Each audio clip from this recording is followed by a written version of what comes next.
Could we just walk? Elliot, welcome to the Layered Onion podcast. I'm excited to have you here. Maybe you could introduce yourself and maybe a little bit about yourself too. Sure. My name's Elliot Gilfillan, and I'm an avid community composter, musician, event organizer, and just general environment, earth lover. And the composting and the gardening is kind of a more recent development in my life timeline. And music has kind of been the guiding force and like my focus up till the past, beginning of the past decade. And seeing how much music is life, but also life is music, has really, I've retained that musical lens, on the world. And I kind of see society and nature through that kind of harmonic and rhythmic and experiential, kind of foundation. So were you always musically inclined? Did you do it from a young age on, or?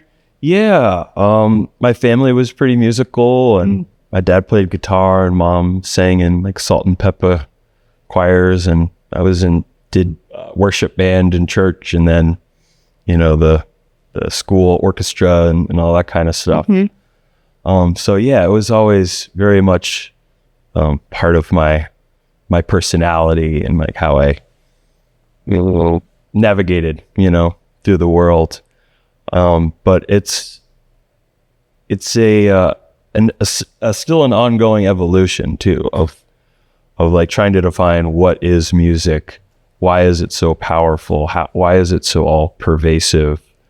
And so yeah, it's seeing composting and nature in that kind of layered, so to say, interactive way, and that there's all these things going on at once, and then there's dissonances, and then there's harmonies, and there's space, and then there's, the colors and the patterns that interact. And so, yeah, it's kind of like the tea you submitted for the shallot. There was lots of patterns and colors and textures.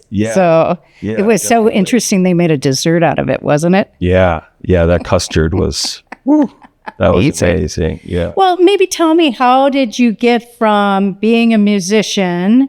And I know you play guitar, but do you play other instruments as well? Yeah. I'll play anything I can get my dirty little paws on. Okay. Trombone, drum kit, keyboard, bass. I play some aux percussion now too with the Earthlings, congas, and I've been kind of making it a point to play as many instruments as possible per show. So I have this basket of just like 30 different odds and ends, and then as the spirit occurs to me in the song, like what's going to come out of the hat. So do you write your own music? And do you feel like you write both the lyrics and the melodies? Or do you kind of partner? Yeah, each song's a little bit different depending on where the genesis of the song came from. And kind of historically, we have a few different songwriters in the band, and someone will come in with an idea, and then we'll all flesh it out together, and it's a kind of a group arrangement. But more and more through the development of my understanding of music and people, I'm more interested in the spontaneity and the improvisation kind of in the moment, and what happens when an experience, a group experience is going on, and what kind of emergences and phenomena can come out of that that's more than the sum of its parts. So writing but sort of a little jazz-like, in the sense where they lots of improvisation and et cetera, right? Yeah. It's like leaving space for the music to take its own life, because, it's every situation, every room, the feeling, the point in history of where everyone's at that moment in time is constantly ebbing and flowing. So it's good to leave space for the music to follow that and kind of truly express So how did you go from music to, I'm going to call environmentalist, that you have the composting and sort of involved in really food policy and a lot of different things here in the community. How'd you kind of evolve from that?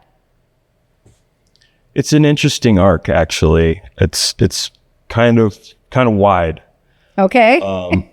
But we got a few minutes to dive into this. Yeah. Go for it. So one of the kind of biggest impressions and like experiences that formed who I am today has been an ongoing experience, interaction with, it's hard to say what they are, UFOs, UAPs.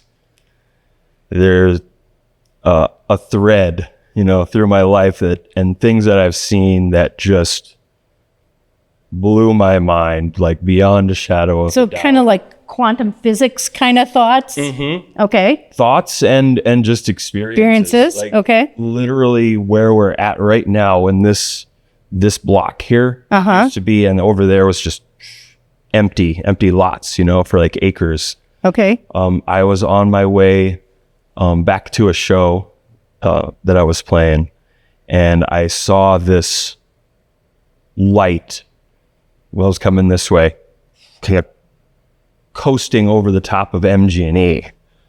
Okay. Like, what's that thing going on there? That's kind of a weird, slow, green helicopter. And it was going to St. Mary's, and then it just flips and it starts doing this dolphin move beyond any aircraft that I could imagine. And it's like right up there. It's not way out in space. I take a few more pushes on my skateboard, and I look back up and it's gone. I'm like, what the heck was that? At that point, I'm turned back around and looking down this way down the street.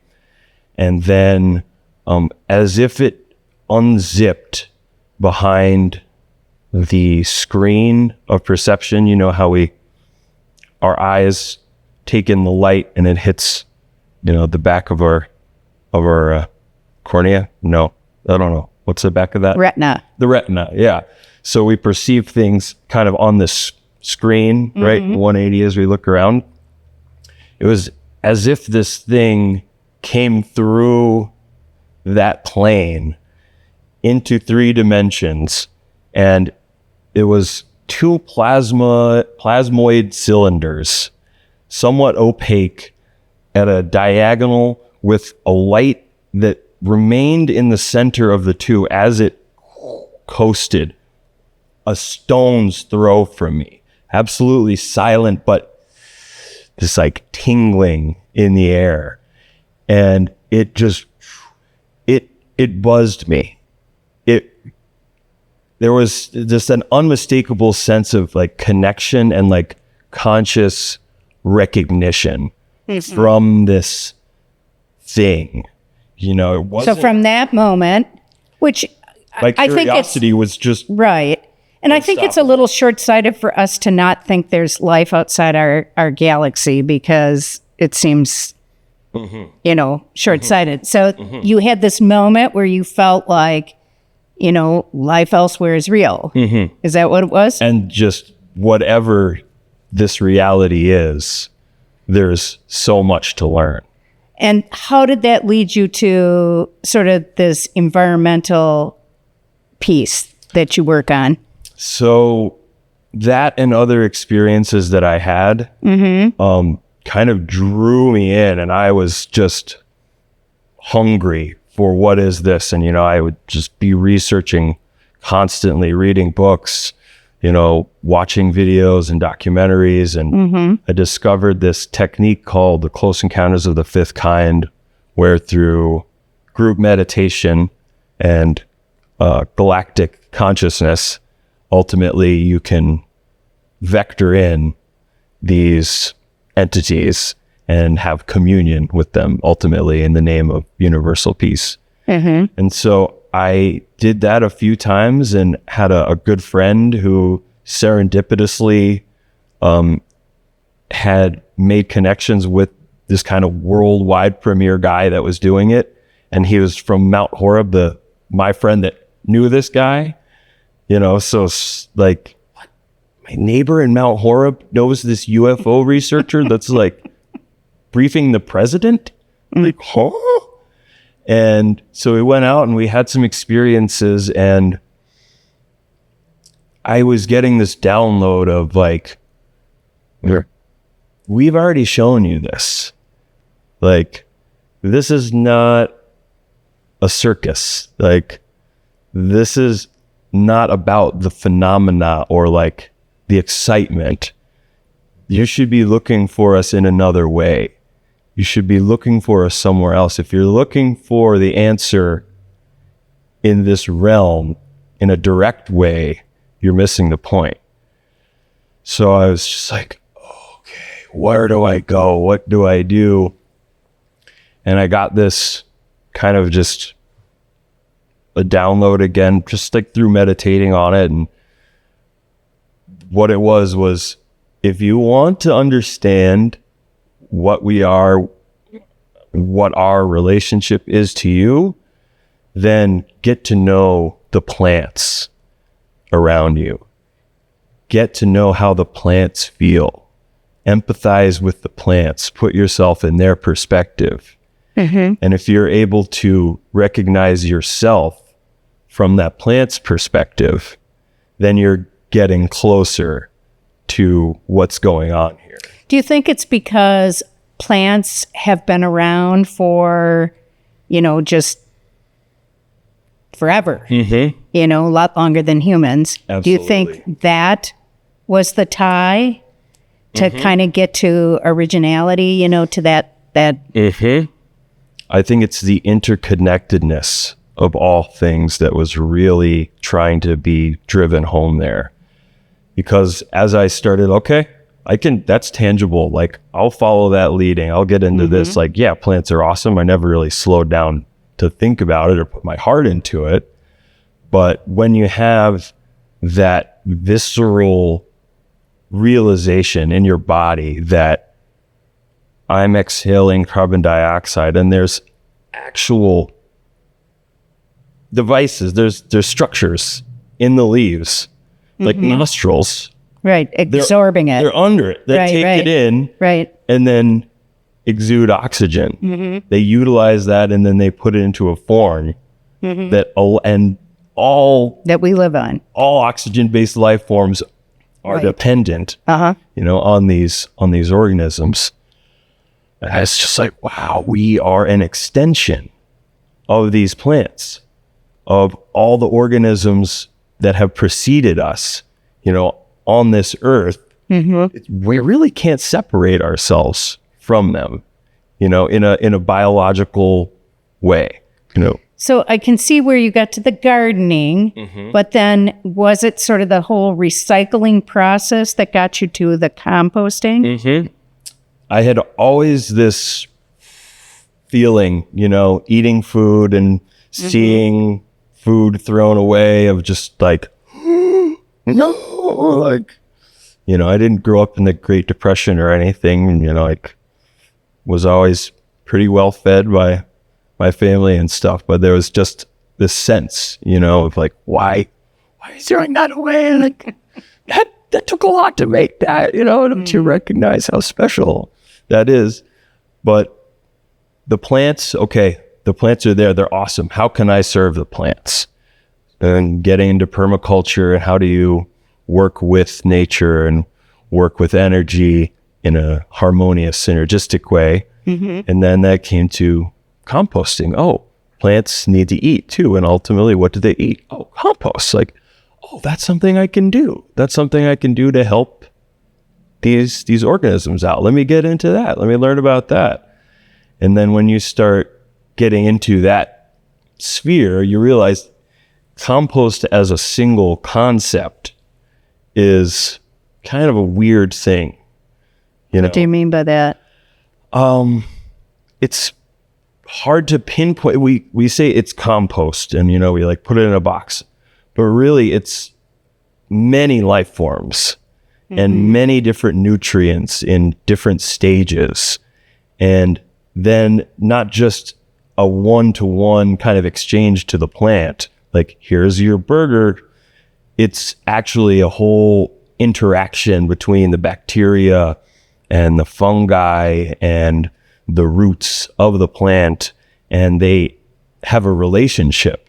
It's more of a living thing. Like, compost is many living things. It's like a whole ecosystem. And so that kind of brought it full circle to, if you want to help anything truly, there is a shared destiny. There's an interconnected fate, between all these living things here on this planet, and probably other dimensions, other planets we're interacting with, we're connected with in some way that we're just not aware of yet. Well, that's why I like quantum physics, because I like this idea that sometimes when you have that deja vu moment, you're running into a different life of yours.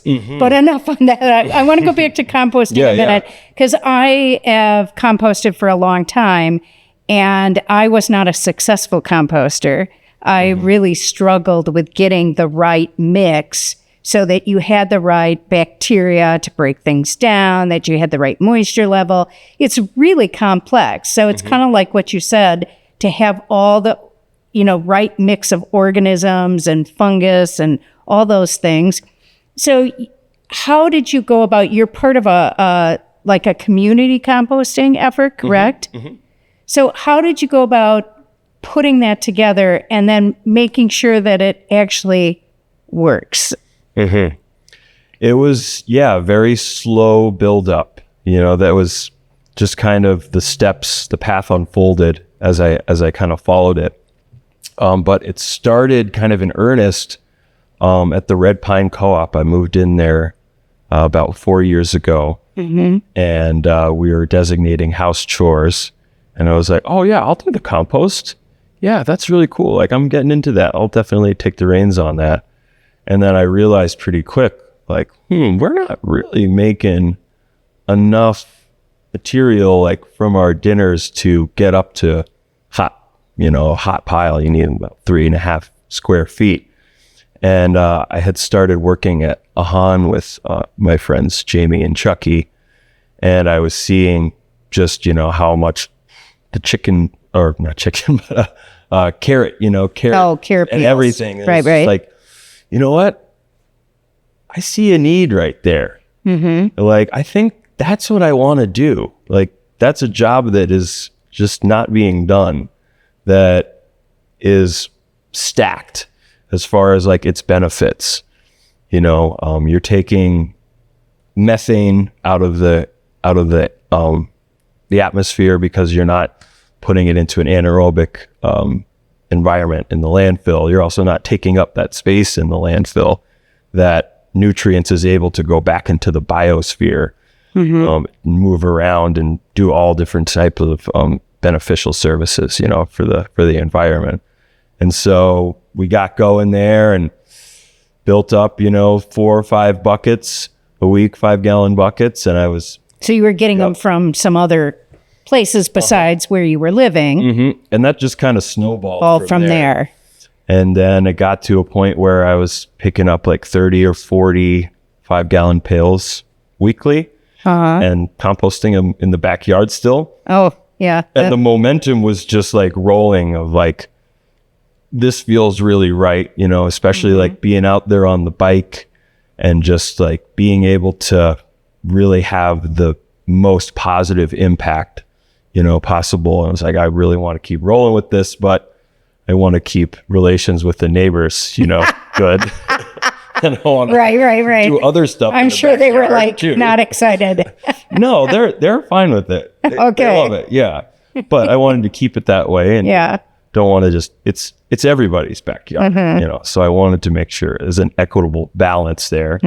But then kind of just right on cue when I hit capacity there, through the network, Rooted and Troy Farm kind of found me through Aaron Cutler, who was picking up food out there and doing flower growing with Occupy Madison and stuff. And they had gotten a grant to do some composting. And they're like, we're not really doing anything here, but we have some funds and some space. And Aaron was like, I think I know a guy, And so how far is it from where you were? Is it very far? It's about 3.5 miles. Oh, okay. Up by Warner Park. Okay. 3.5 miles from like home base at Red Pine. So currently, I'm picking it all up on bicycle in the neighborhood within like a mile from the house. And then Healthy Food for All is letting us borrow their Sprinter van. Oh, okay. So once a week, we'll load that up fully and take it out to Troy. But what we're working on is kind of splitting that up a little bit and hyper-localizing it and connecting with more community gardens on the isthmus and helping seed, some new spots for people to have some land and, tend plants and sustainably make their own food. I feel like as we're increasing the density, housing and considering our place in that too, of like, how do we balance having this all here? I feel like land access, ability to get into the dirt, is one of those, beyond just the caloric intake and the oxygen and all the services that having soil and plants gives us indirectly, the mental health benefits to it are just so real. And like, that's one of the things that's huge for me too, is like when I get out into the garden or out into a natural space and I'm serving life and I'm helping it to thrive. And, that's just, it's so grounding. I mean, well, a lot of, it's kind of an interesting tie back to maybe your music, because I bet you it has generated a lot of ideas for songs. And also, you're finding the gardening and working with the compost and really just hands in the earth as healing mental, from a mental perspective, where also music and art does that. So to think about the combined force, how has being a musician and working on sort of this really grounded project changed your music, do you think? It's made it more perceptive. Okay. And more sensitive, and also like accepting in the chaos. It becomes more experiential. Give me an example. It's like letting it live, letting it, you can get caught in the idea of this is the way this song was supposed to be. I had this in my head. But especially in the realm of composting or even gardening and growing plants, there's, at some point you just have to release the reins and recognize that it's the sun, it's the water, it's the native microbes, it's the things that are around ultimately that are orchestrating it. So you almost, to me, see that, sound like you're really talking the epitome of being mindful in the sense of being in the moment and letting the moment reign. Yeah. And whether it's musically or working the earth. And, that's an admirable thing because it's really hard. It's super hard to do. Yeah. You can maybe capture it for a brief, I'm going to say seconds, but it's hard to do it for any sustained period of time. Yeah. It's very much a yin-yang kind of meditation because expectations, can easily create fear, particular outcomes, and then the mind is dead. But to have intentionality, to have a positive impact, you have to set some expectations for an outcome. So it's somehow it's both and neither. Right. But the mindfulness is that etheric cord that somehow binds those together. Yeah. Okay. So I know we're coming up on our time, so I do want to ask you, how did you get the idea for the tea recipe that was in the last issue of the Shallot? Jazz. Definitely jazz. Explain that. It was really just like what was around at the time that I was like, okay, I'm gonna make a tea from this pineapple sage. But the pineapple sage is kind of the root of it. In a living kind of relationship sense. The plant I have growing at my house right now is third year generation of cuttings taken at the end of the season and brought inside. And even without harvesting or eating it, just the presence of that in the winter, like there's something about the essence of it. It's just like, it brought sunshine. It brings sunshine to my spirit. It's just, so uplifting. And so it's like, okay, what are some other things that are, gonna vibe with that? Like what's around? And like chamomile's definitely a good vibe, nice tranquil, sense to it. And so yeah, it's just kind of like responding to the feeling of it. Well, I love thinking of tea as an art because my bias is coffee, but in the wintertime I drink a lot more tea because I tend to like hot tea. And I find that the different blends really do change your outlook and your mood. And especially, sometimes I can be a little down during the month of February. It's a long month for me. That, trying different teas. And so when I saw that, both it was colorful, but it was just this idea of how you blended it and how it was artful, was super cool. Cool. Thanks. Are you going to do more blends? Have you done more blends? There is a tea that I'm really excited about right now. New Jersey tea.